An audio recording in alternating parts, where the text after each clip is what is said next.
काजल राघवानी दुल्हन बनी है और किसका दिल ना जाए। भाई खेसारी लाल यादव होते तो न जाने क्या क्या कह डालते उनकी खूबसूरती के बारे में। वैसे काजल भोजपुरी की ऐसी अभिनेत्री हैं जो जिस भी अटायर में रहती हैं बड़ी खूबसूरत लगती हैं। खैर इन दिनों काजल राघवानी लखनऊ में है और प्रदीप पांडे चिंटू के साथ अपने एक फिल्म की शूटिंग कर रही हैं। वहीं से उन्होंने दुल्हन वाली पोस्ट की है अपने इंस्टाग्राम अकाउंट पर और अब लोग पूछ बैठे भाई आपका दूल्हा कौन है।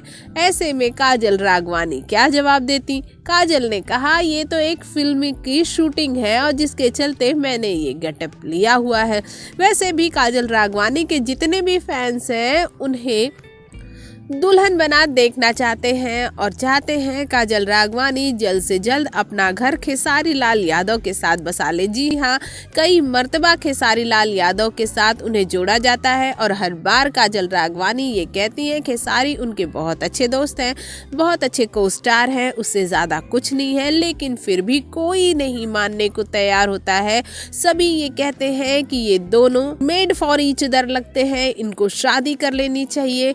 और कई बार काजल राघवानी सभी को बताती हैं, कई बार काजल राघवानी अपने लाइव में आकर ये बताती हुई नजर आती है कि खेसारी लाल यादव की शादी हो चुकी है, उनके 2 बच्चे हैं, उनकी बेटी कृति उनकी बहुत अच्छी दोस्त भी है। लेकिन फैंस हैं कि मानने के लिए तैयार ही नहीं होते। खैर कोई बात नहीं, काजल जैसी खूबसूरत हीरोइन अगर किसी के साथ पेयर बनाएगी तो भाई उसने अपनी खूबसूरती का खामियाजा किसी न किसी रूप में भुगतना तो पड़ेगा ही। भोजपुरी जगत के हॉट और मसालेदार गॉसिप के लिए हमें सब्सक्राइब करना बिल्कुल ना भूलिए।